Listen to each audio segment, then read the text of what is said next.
the $155 million wonderland. From far and near come countless visitors.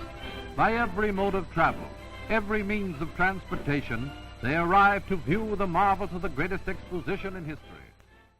Welcome to the archive. My name is Jason, the Archivist Adrift. Hopefully that intro wasn't too confusing, but if you've been following the channel, you know that I've been working on a project for a friend of the channel, Loston Wallace. He's a great comic book artist who sent me a couple of items that he wanted me to work on, including a Charlton magazine and a map of the 1939 New York City World Fair. The timing of this project is a little strange since, the 1939 World's Fair keeps on coming up. I recently done a video where I was discussing my dream grails, and one of those was a early Centaur book that featured the Phantom of the Fair. And then about like a week later, maybe not even that long, Chris over at Comic Tropes, he did a whole episode about that character. And that character, his whole existence was based on the 1939 New York City World's Fair. Spider-Man's got, New York, Daredevil has Hell's Kitchen, Batman's got Gotham. The Phantom of the Fair, or the Phantom, he just had the New York City World's Fair of 1939. So the timing was just kind of strange that, all this kind of is coming together. I'm discussing this, Chris is talking about it, and now I've got this project I'm working on. So, pretty weird, pretty serendipitous, I guess. But this was also a continuation of my gel and gum experiment. This video, I'll show you how I made a very large mold for the map. And I'll get into that in a second. But before I do, one of the other things that Loston sent me was this issue of Fantastic Four number 56. And he didn't need this to be worked on. He just sent it to me. Again, just the generosity of the community. Very, very nice of him to do so.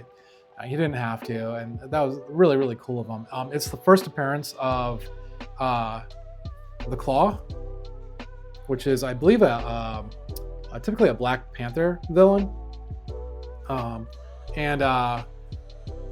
What I love about these early Fantastic Four books is that when I first got into comics, a family friend, he let me borrow a bunch of Silver Age books. Amongst those Silver Age books was a number of DC books, I think some Superboy comics and Superman. But I wasn't really into the DC stuff, but he did have in the pile a number of early Fantastic Four books. I think around like the mid-30s, where Medusa joined the Fantastic Four for a little bit, and there was like some sort of like growing romance between her and the Thing.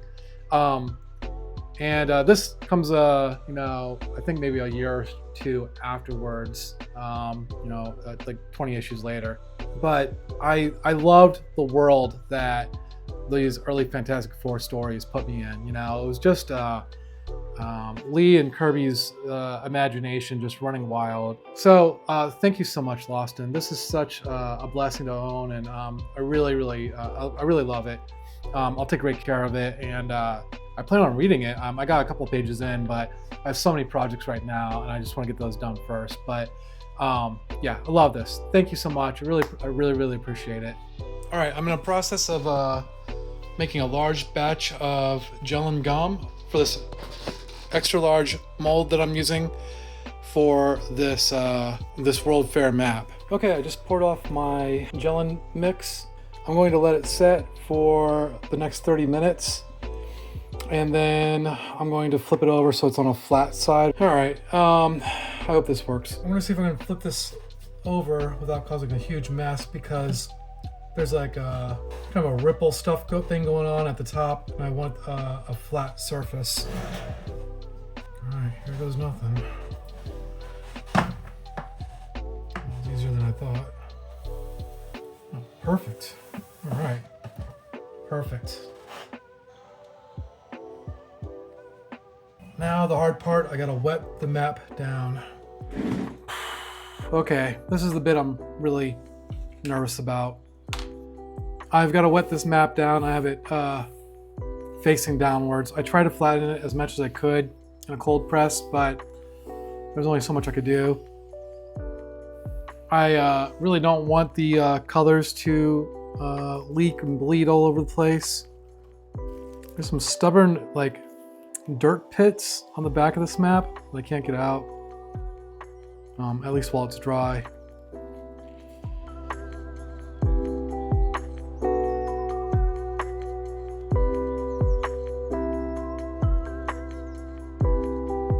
As this map gets wet, it's got a really interesting smell. It almost smells like spearmint, and it's a familiar smell with old paper, but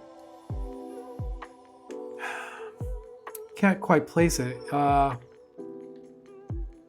feel like I've smelled it before.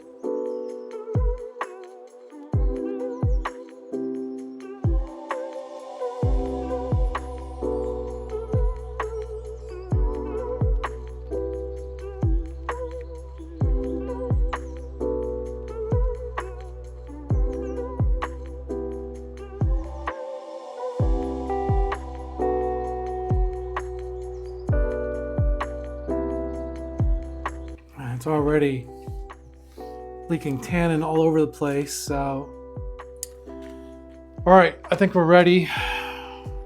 All right, let's do this.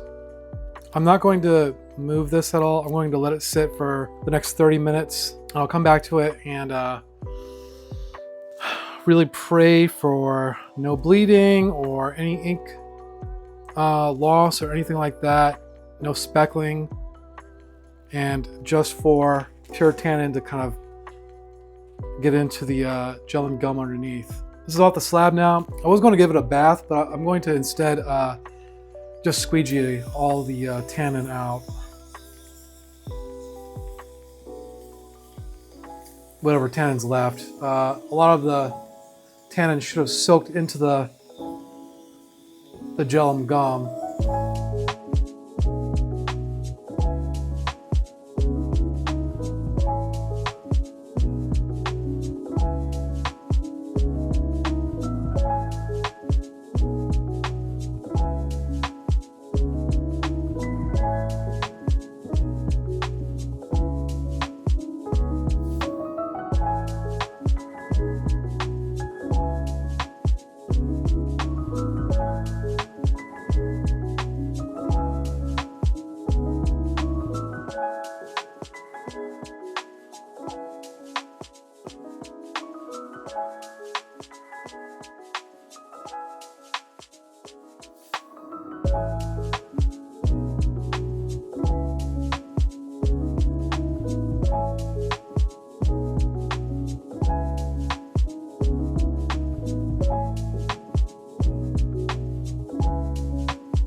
So just for sake of comparison, I put some white paper towel here to see how much of the tannin soaked into the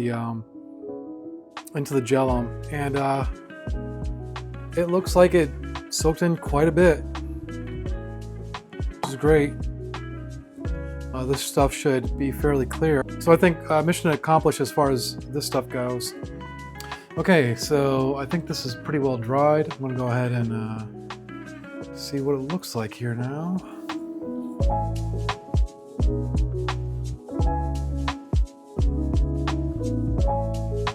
I don't see any speckling, so that's good.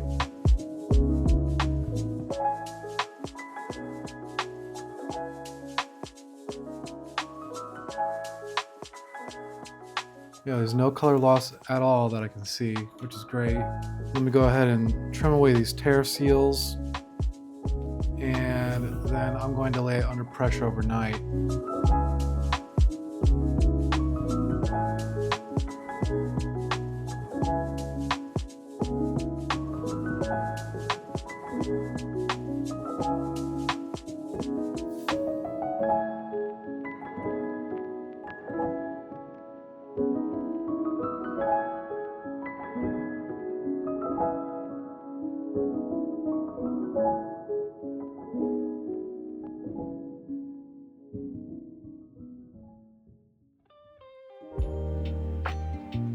Okay, so Lawson's original request for this map was to deacidify it and to flatten it out as much as possible.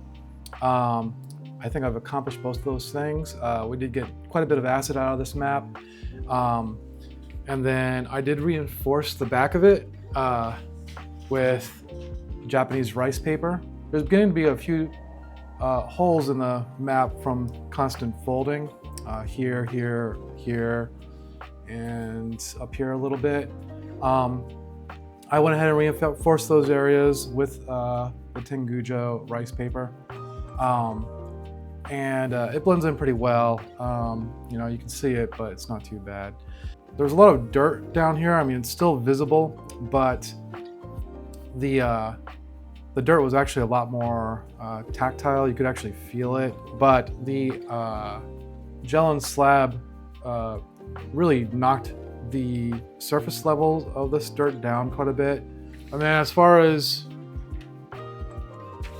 getting it flat, I just don't have a press that's big enough to completely flatten it as much as I wanted to. So I had to actually kind of like flatten it in sections over and over again, multiple different ways. And there's still a waviness to it, but it is much flatter than when it was when it got to me.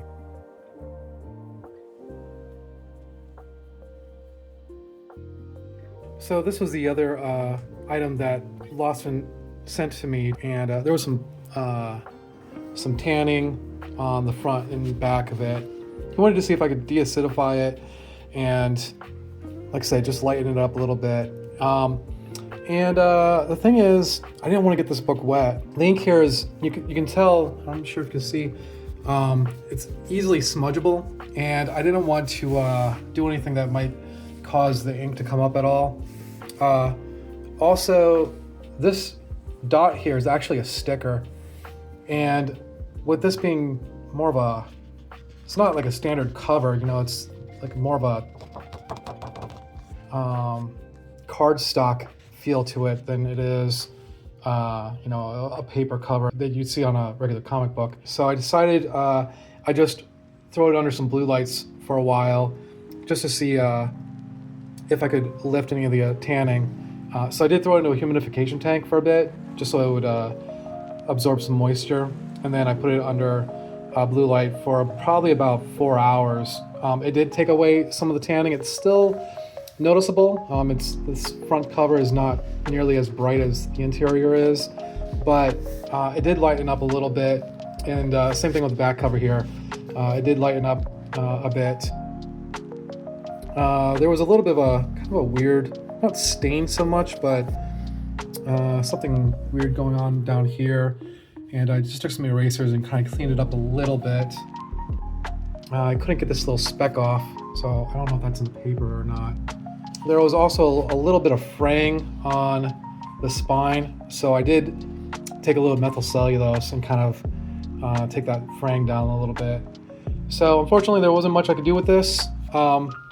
But you know, I was able to do quite a bit with the map, so hopefully Loston will be happy with both of these. I really hope that you enjoyed that process, and next week we will be going from New York City to Brazil, where I work on a book for Mike at Chunko's Comics, and it's this book here, featuring work by the great Jamie Cortez, the Alex Schomburg, if you will, of the Brazilian Golden Age. So really looking forward to this book. Yeah, next episode, check it out.